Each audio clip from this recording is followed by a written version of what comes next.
Todos veem o que você parece ser, mas poucos sabem o que você realmente é.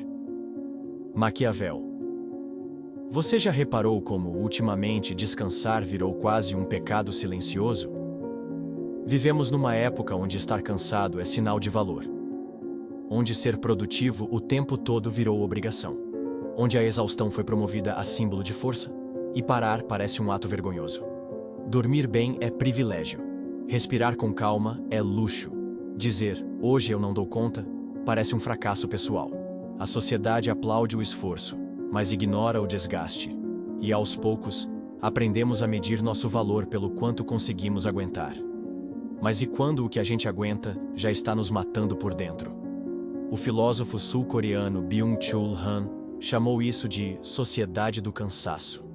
Um sistema onde ninguém mais te explora diretamente, mas você se explora sozinho, todos os dias, em nome de um ideal inalcançável.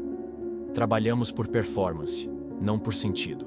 Produzimos, não vivemos. E mesmo quando tudo para, a mente continua ligada, buscando metas, tentando se provar, incapaz de simplesmente existir. O que antes era pausa virou culpa. O que antes era ócio virou inutilidade. E quando a gente para, parece que desaprendeu a descansar. Nietzsche dizia que a força vital não está apenas na ação. Está também no repouso, no silêncio, na pausa que antecede o salto. Descansar não é ausência de vida, é parte dela. Mas no mundo atual, queremos liberdade e nos acorrentamos a rotinas que nos esmagam. Queremos tempo e vendemos nossas horas por medo de sermos esquecidos. Queremos paz, mas nos cercamos de ruído, tarefa, obrigação, para não ouvir o vazio que se forma quando tudo silencia. O paradoxo é cruel. Estamos cansados, mas não apenas do trabalho. Estamos cansados da vida sem pausa, sem escuta, sem verdade. A pergunta não é: quando foi a última vez que você descansou? A pergunta real é: você ainda sabe como se descansa? Ou será que você se acostumou tanto a correr que até a ideia de parar te assusta? E não, você não precisa fugir para o meio da floresta. Não precisa virar monge, nem sumir das redes sociais. O que você precisa, talvez, é recuperar o direito de existir sem se justificar. Respirar sem se sentir culpado. E, acima de tudo, entender por que o descanso se tornou algo tão distante, quando, na verdade, ele sempre foi uma necessidade essencial. Agora que abrimos essa porta, vamos atravessá-la juntos, porque entender o cansaço, não como fraqueza, mas como sinal, é o primeiro passo para reencontrar o próprio centro. Há um limite invisível entre suportar e adoecer, e muitos de nós já o ultrapassaram sem perceber. Você sente o corpo mais pesado, a mente mais lenta, os dias mais repetitivos. Dorme e ainda acorda cansado. Começa tarefas simples e logo se vê disperso, irritado, confuso. Mas, em vez de escutar o corpo, você aperta o passo. Em vez de desacelerar, se cobra ainda mais. Porque te ensinaram que parar é perder, que cansaço é drama, que o corpo existe para servir e não para ser ouvido.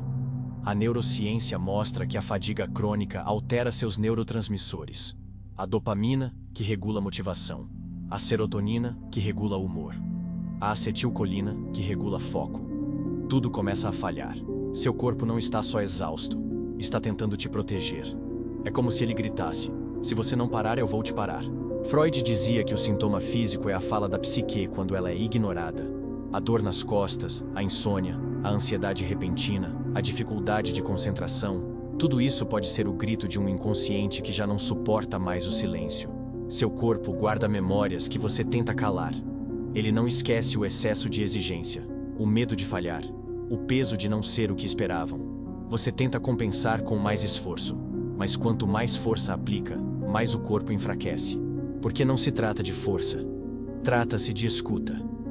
Quando o corpo começa a falhar, muitas vezes é porque a alma já está falindo há muito tempo. Mas como escutar, se fomos programados para ignorar? A sociedade moderna glorifica quem segue firme mesmo sem forças. Mas será que isso é coragem? Ou é apenas autonegligência travestida de bravura? Talvez a verdadeira força esteja justamente em reconhecer os sinais antes que eles virem crise. Talvez a verdadeira inteligência emocional comece quando paramos de reagir e começamos a perceber. Não há nada de fraco em descansar. Fraco é quem espera quebrar para só então se permitir parar. Fraco é o mundo que exige mais do que o corpo pode oferecer e ainda culpa você por não aguentar. O seu corpo não é um obstáculo, é o seu último aliado. Quando ele falha, é porque já tentou de todas as formas te avisar. E agora, talvez seja a sua vez de finalmente escutar. Vivemos como se o valor da vida estivesse apenas naquilo que produzimos. Como se parar fosse desistir. Como se pausar fosse sinônimo de fracasso. Mas descanso não é desistência. É sustento. Não é o fim da caminhada. É o passo silencioso que prepara o salto. Aristóteles, ainda na Grécia Antiga, usava a palavra cholé para se referir ao ócio, não como preguiça, mas como o tempo sagrado onde o pensamento nasce. Era no descanso que surgia a filosofia. Era na pausa que brotava a arte, porque só quem para pode perceber o que realmente sente. Só quem respira com calma pode enxergar com profundidade, mas desaprendemos a descansar. Reduzimos o repouso à dormência. Pensamos que descanso é apenas dormir, deitar, parar de agir. Mas existe algo ainda mais restaurador. O descanso ativo, a caminhada sem pressa, a contemplação silenciosa, o toque leve do vento no rosto, a leitura que não exige resultado, o olhar que não julga. Esse tipo de pausa não é uma fuga do mundo. É um reencontro com ele. E principalmente consigo mesmo. A vida nos treinou para ocupar todo o tempo com algo útil. Mas quem disse que só o que gera lucro é útil? Grandes ideias nascem em momentos aparentemente inúteis. Soluções inesperadas surgem no banho, enquanto caminhamos sem rumo, enquanto lavamos a louça em silêncio. Porque o cérebro precisa de espaços vazios para se reorganizar. E a alma precisa desses vazios para se reencontrar. O descanso não é o oposto da produtividade. É o fundamento dela. Ninguém colhe o que não cultivou. E ninguém cultiva se não souber a hora de regar e esperar. O solo mais fértil não é o que recebe esforço constante, mas o que é respeitado no seu tempo de repouso. Assim também somos nós. A pausa não é perda, é preparo.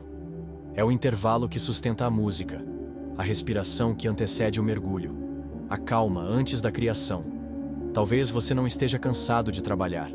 Talvez esteja apenas cansado de nunca poder parar, de nunca poder só existir. E se for isso que você se permita, ainda que por instantes, lembrar: descansar não é desaparecer. É voltar a existir de um jeito mais inteiro, mais lúcido, mais seu. Fomos ensinados a acreditar que estar sempre ocupados é uma virtude. Que a produtividade constante é sinal de sucesso, de ambição, de valor.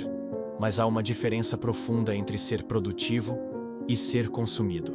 Byung-Chul Han descreve com precisão esse cenário moderno. Vivemos como empresários de nós mesmos.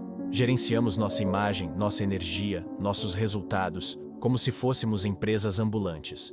Não temos mais patrões visíveis. Nos tornamos nossos próprios opressores. Exploramos a nós mesmos em nome de metas que nem sabemos se são nossas. E quando não atingimos o que esperavam, nos culpamos por não render o suficiente. A armadilha é sutil.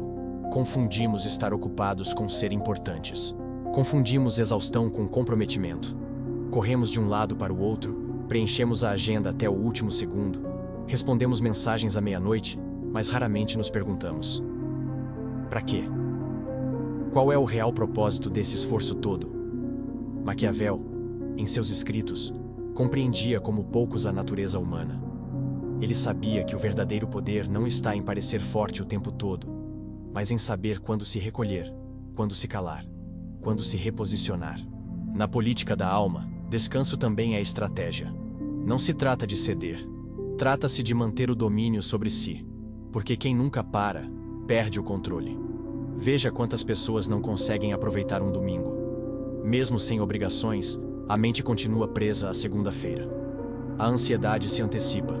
A culpa aparece, o corpo está no sofá, mas a cabeça já voltou ao campo de batalha.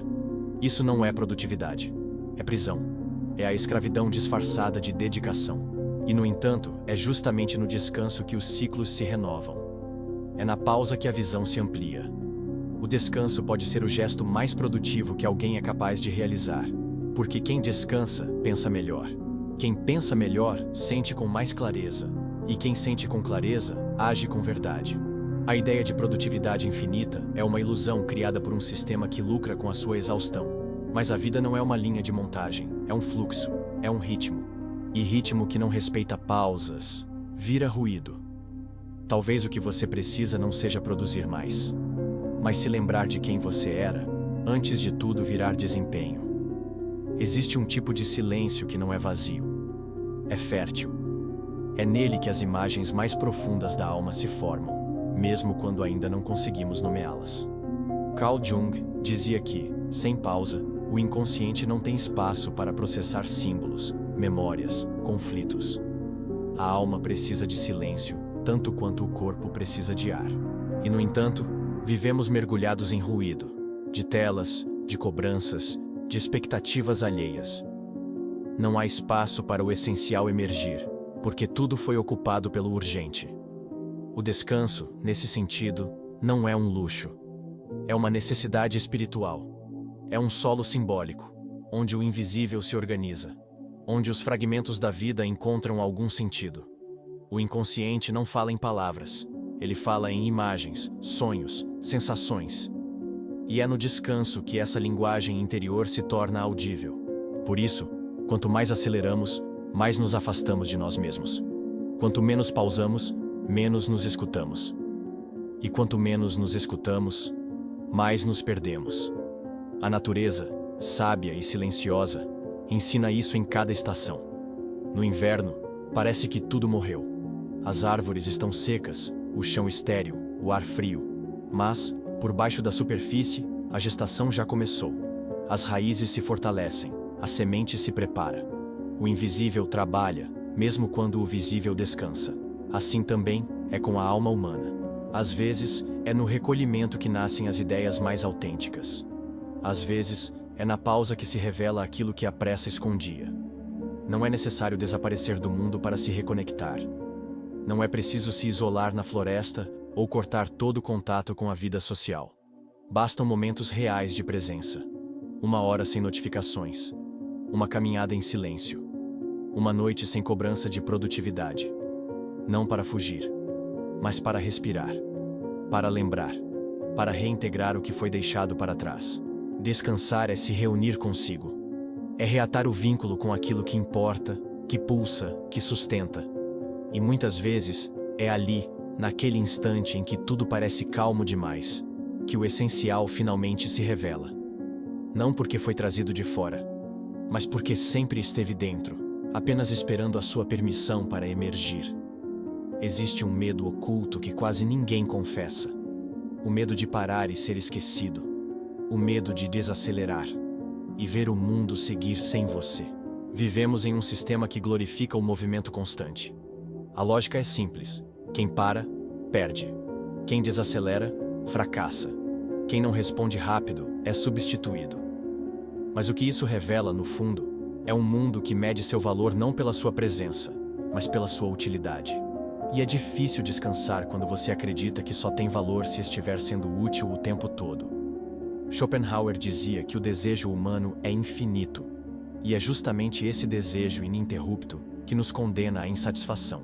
Queremos sempre mais, mais tempo, mais reconhecimento, mais segurança, mais controle. Mas não importa o quanto conquistamos, nunca parece ser o bastante. A pausa se torna, então, um gesto de coragem. Um rompimento com o ciclo interminável do querer. Uma afirmação silenciosa. Eu não sou apenas o que produzo. Eu existo, mesmo quando não entrego nada. No fundo, parar é um ato de rebeldia. Uma ruptura contra o condicionamento que nos ensinou a nos medir pelos resultados. Parar é dizer, eu me basto. Eu não preciso estar o tempo todo disponível, presente, eficiente. Parar é declarar, sem palavras. Minha existência não depende da velocidade com que respondo ao mundo. Depende da profundidade com que me escuto. E essa escuta só acontece na pausa. Naquele instante em que todos já foram dormir e você fica sozinho com seus pensamentos. ou naquele domingo em que não há nada para fazer e um silêncio estranho começa a crescer por dentro. É desconfortável no início, mas, se você não fugir, começa a perceber algo precioso, ali, nesse silêncio que incomoda.